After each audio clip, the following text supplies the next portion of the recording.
What is up, ladies and gentlemen? It is Axis and Alloys. We have a new YouTube video. We are playing Global War 1939 from Historical Board Gaming. I think I'll put a link to purchase in the description. I get no kickback or anything. It's just out of the goodness of my heart. I am playing a YouTube war. We're playing this game probably bigger than Global 40. With the one and only Hilltop Pillbox. Link to his channel will be right down in the description as well. We are playing the Allied powers. So in this game is the Soviet Union and her allies. The Commonwealth nations, that's everyone in a tan variant. Canada, India, the Dutch, and Aussies. And France and her colonies, China, and the good old US of A in the corner over there. This is a game being played over YouTube, so it'll definitely be a little longer than if I were to do a solo game or play it with some friends. We're working off of a D12 system. So yeah, this is the Commonwealth's turn. There will be no combat moves that I can think of for the UK. But thank you all so much for watching, and I will see you guys in the next segment. Okay, starting off with the Commonwealth nations on the European side of the board. The Commonwealth will be purchasing one minor factory, one fortress represented by the two roundels, one anti-aircraft at 6, and one infantry at 3. The South Africans will be purchasing one infantry using their 3 that they have. And over here, the FEC will be purchasing 5 infantry and 1 IPC bank. The Australians will be banking all IPCs. The French turn we will have, I'll edit somewhere in the middle of this for our French turn. But starting off, for probably the easiest moves, we're going to go actually over here for Anzac with their 10 bank. First up, we're going to consolidate troops. We're going to take this beautiful Anzac fleet we have from the Dutch and from regular Australians. We're going to consolidate that in Sea Zone 99.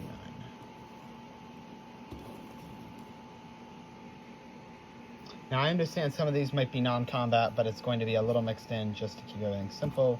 And we'll have the destroyer come here as well. So this is a nice hardy Anzac fleet. And then the infantry from New Guinea will be moving into Dutch New Guinea. Taking that for Anzac. Hold on, let me get a quick, not prepared here. I gotta get my Anzac roundels. Move this over here. Alright, let's get an Anzac roundel. And they will go up 1 production. And this basically becomes the Anzac infantry as well. So Anzac will go up 1 production on the board.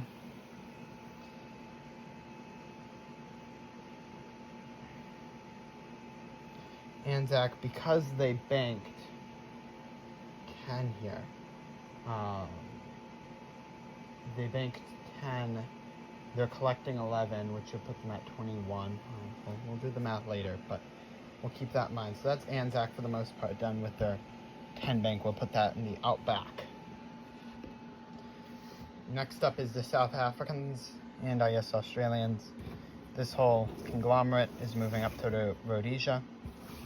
Now the UK is at war with Germany. It is not at war with Italy, and Italy cannot, I don't believe, declare war on the UK, if my memory recalls correctly. So, in this position here. Next up, I don't believe we're doing any main combat moves over in the top of the Atlantic. I do know, for a fact, we'll be taking this kind of garrison fleet here. We'll be loading up 1 infantry from Transjordan, coming 1-2, and deploying him in Greece. This will capture the Greco kind of ships and things going on there. We'll put a K roundel on that. We're using American pieces because the Americans aren't over there yet. To go along with that transport, we're just gonna have a destroyer escort it. Like that. And the UK will go up to, on the board here, for the income. The UK will also go up because of free French trade.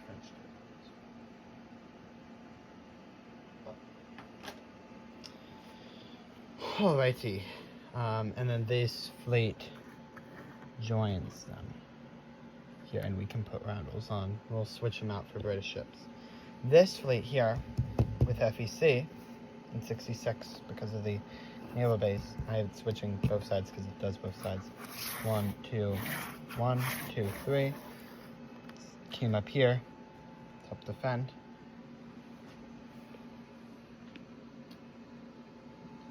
Next up, I feel like I keep saying next up. We're gonna have this transport here go 1, pick up 1 infantry in Calcutta, bring it down 2, and it can technically go 3, down to Sumatra, and he's just gonna go, there's a little line he'll cut through here, takes Sumatra for the FEC, making FEC go up 4. Then to add on to the FEC already getting 4,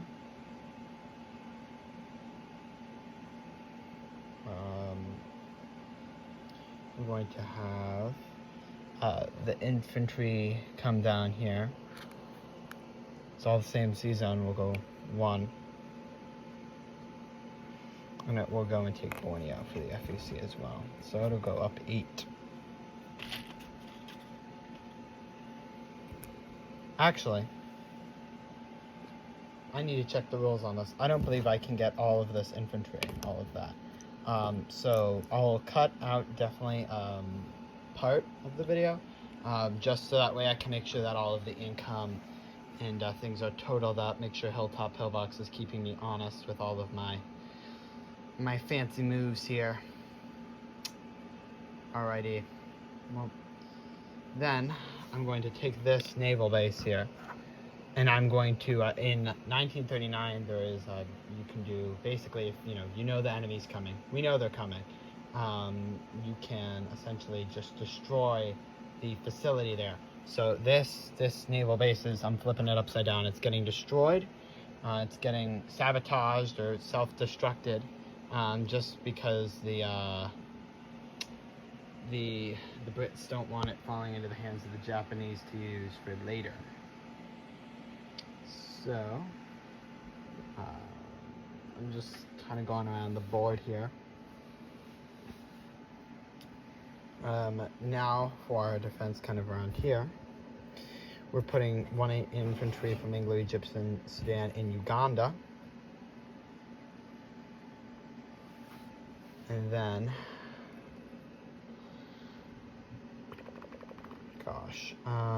we're pulling back 1 from Upper Egypt into Cairo, and 1 from Alexandria into Upper Egypt. It's kind of a staggered defense out there.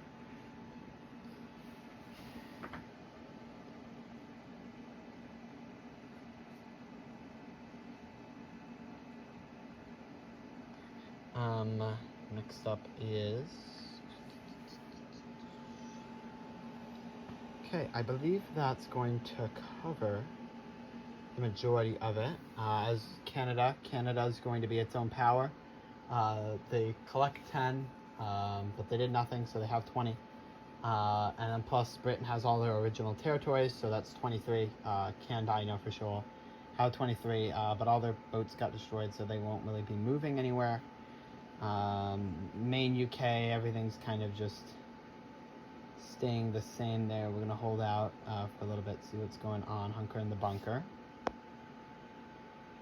over there. We're not moving these ships here. We're consolidating our fleet here. And I gotta check with Hilltop Pillbox. Like I said, I'll have this part cut to see if these ships can then automatically come down to 47. I'm pretty sure they gotta stay on 42 though, with the rest of the fleet. Alright, well, that is all of the non-combat moves. No really combat moves on that one. So I will see all of you after I do my placement. We'll show you the placements, we'll show you the collect income, and let you have any rule changes that may need be. As we do the in-between setting up, just one thing of note, the French in Rio de Oro are coming into Morocco, capturing that. I mean, we could, it's a British round we have under there, but capturing Morocco for the Free French there.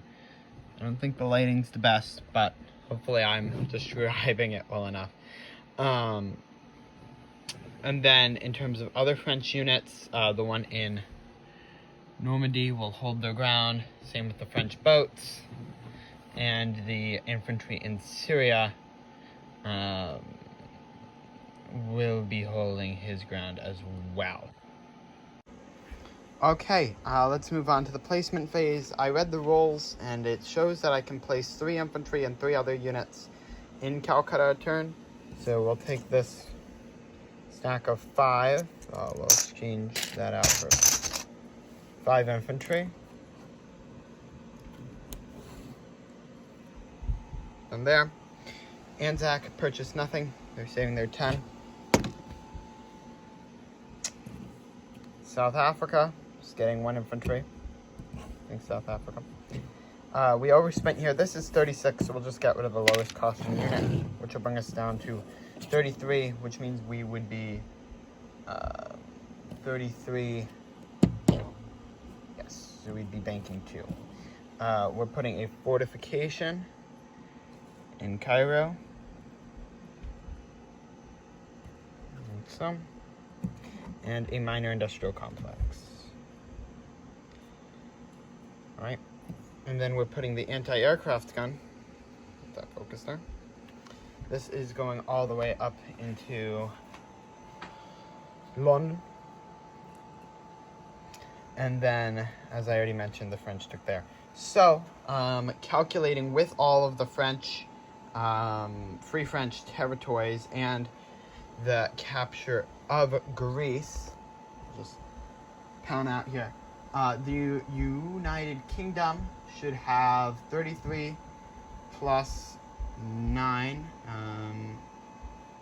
in the French territories, plus 2 from the saving 2 from that infantry there, and then because they get the special bonus of they have all the original territories, that's a plus 5. So we go up to 44 plus 5. That should be 49 IPCs for the Commonwealth nations. Canada did nothing with their 10. They make 10. So that would be 20 plus the original territories bonus, which means they have 23. We love South Africa in this game. Oh, so simple. South Africa.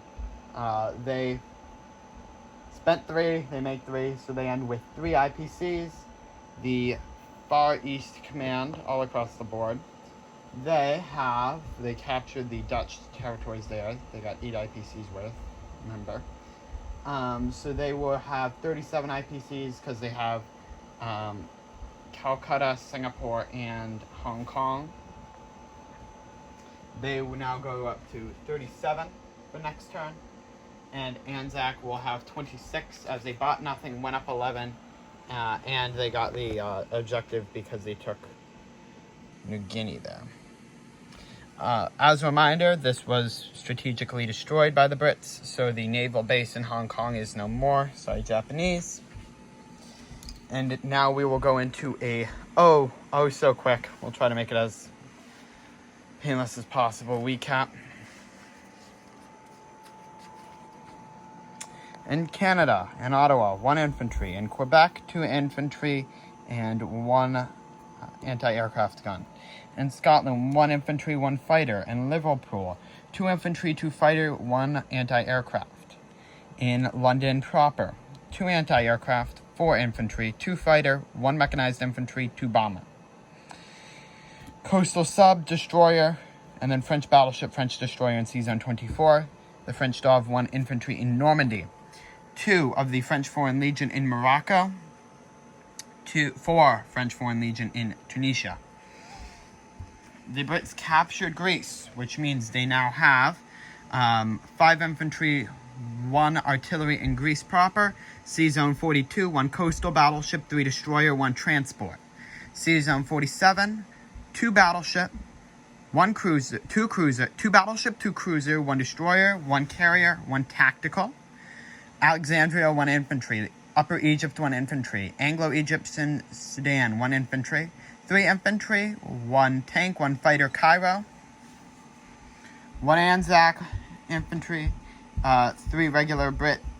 1 anti-aircraft in Rhodesia. 1 infantry in Uganda. 1 infantry in South Africa. In Calcutta, 7 infantry, 1 anti-aircraft in Calcutta. 2 infantry in Burma, 2 infantry in an Anzac and a fortification in Singapore. This gets changed out to be 3 Brits in Sumatra.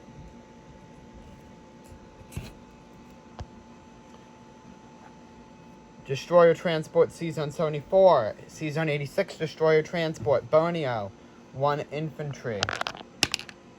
Drop my Dutch. Sea Zone, no, not Sea Zone. Dutch New Guinea, 2 infantry. New Zealand, 1 infantry.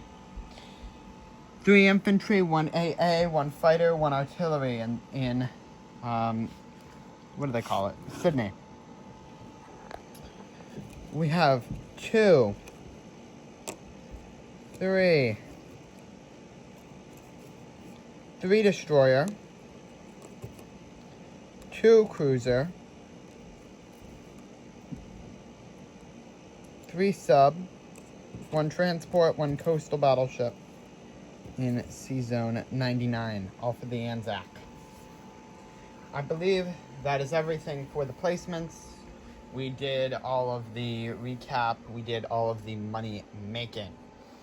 So that will be all for my UK turn of a game of Global War 1939 with the one and only Hilltop Pillbox. Again, a link to his channel will be in the description as always. Thank you so much for watching. I look forward to seeing you all in another video. Hopefully our United States video, which should be much shorter than this. Thank you all for tuning in today. This is Axis and Alloys, signing off.